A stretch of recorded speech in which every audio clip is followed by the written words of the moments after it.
Breaking news Telangana Congress పార్టీలో అంతర్గత విభేదాలు బగ్గుమన్నాయి. నిజామాబాద్ పార్లమెంట్ నియోజకవర్గ సమీక్ష సమావేశం వేదికగా సీనియర్ నేత మాజీ మంత్రి జీవన్ రెడ్డి తన ఆవేదనను వెళ్లగక్కారు. పార్టీ ఫిరాయించిన బీఆర్ఎస్ ఎమ్మెల్యేలను కాంగ్రెస్ అంతర్గత సమావేశానికి ఆహ్వానించడంపై ఆయన తీవ్ర ఆగ్రహం వ్యక్తం చేశారు. ఫిరాయింపుదారుల పక్కన కూర్చుని చర్చలు జరపడం తన వల్ల కాదని చెబుతూ గాంధీ భవన్ నుంచి వాకౌట్ చేశారు.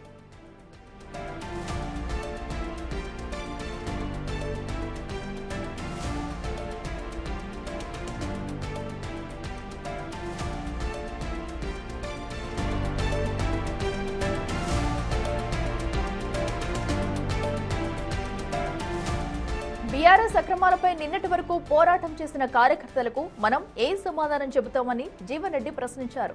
రాజ్యాంగాన్ని ఉల్లంఘించి పార్టీ మారిన వ్యక్తులను ఇంటర్నల్ మీటింగ్లోకి పిలవడం పార్టీ విధానానికి వ్యతిరేకమని మండిపడ్డారు. 4 దశాబ్దాలుగా కాంగ్రెస్ ను నమ్ముకుని ఉన్న తనలాంటి వారికి ఇచ్చే విలువ ఇదేనా అని ఆవేదన వ్యక్తం చేస్తున్న జీవన్ రెడ్డితో మా ప్రతినిధి హేమ ఫేస్ టు ఫేస్. అందరితో ఉత్తమ్ కుమార్ రెడ్డి మీటింగ్ ఏర్పాటు చేశారు. మున్సిపల్ ఎన్నికలే ధ్యేయంగా కూడా ఈ మీటింగ్ ఏర్పాటు చేశారు. అయితే అదే మీటింగ్ వచ్చినటువంటి కాంగ్రెస్ సీనియర్ నేత జీవన్ రెడ్డి మీటింగ్ నుంచి బయటకు వచ్చారు. అడిగి తెలుసుకుందాం. సార్, ప్రధానంగా మీరు సీనియర్ నాయకులుగా ఉన్నారు. నిజామాబాద్కి సంబంధించినటువంటి అంశమే ప్రస్తుతం మీటింగ్ అవుతుంది. ఎందుకు మీరు బయటకు వచ్చేసారు? ఇప్పుడు ఇది కాంగ్రెస్ పార్టీ అంతర్గత సమావేశం. రాబోయే రేపు స్థానిక సంస్థల మున్సిపల్ ఎన్నికల్లో కాంగ్రెస్ పార్టీ ఏ విధమైన వ్యూహాన్ని మనం ముందుకు తీసుకెళ్లాలి చర్చించాల్సిన అంశం. అంతర్గత సమావేశంలో కాంగ్రెస్ పార్టీ ప్రత్యర్థి బీఆర్ఎస్ పార్టీ ఎలక్టెడ్ లెజిస్లేటర్ పక్కన కూర్చొని పెట్టుకొని ఏదైతుందో, ఒకవైపు ఆయన స్పీకర్ ఆధ్వర్యం లోపలి వాళ్ళ పరిశీలన ఉన్నది. ఆయన పార్టీ ఫిరాయించిండు అని చెప్పని టీఆర్ఎస్ సభ్యులు ఆరోపణ చేస్తుంటే, నేను పార్టీ ఫిరాయించలేదు, I'm still member of BRS party అని చెప్పి ఐ గేవ్ ఎన్ అఫిడవిట్. అటువంటి బీఆర్ఎస్ శాసన సభ్యుని ఏదైతుందో మన పక్కన కూర్చొని పెట్టుకొని చర్చడం ఏంటే, అది గాంధీ భవన్లో that's why I'm not able to digest. Sir, అంటే మీటింగ్కి ముందు మీరే వచ్చారు, మీ తర్వాత మిగతా వాళ్ళంతా వచ్చారు. సో వెంటనే మీరు క్వశ్చన్ చేయలేదా? మీ పీసీసీ ఉన్నారు, మీ మంత్రి కూడా ఉన్నారు. వారిని చూడగానే చేశానమ్మా. నేను వచ్చినప్పుడు ఆయన వారు లేరు.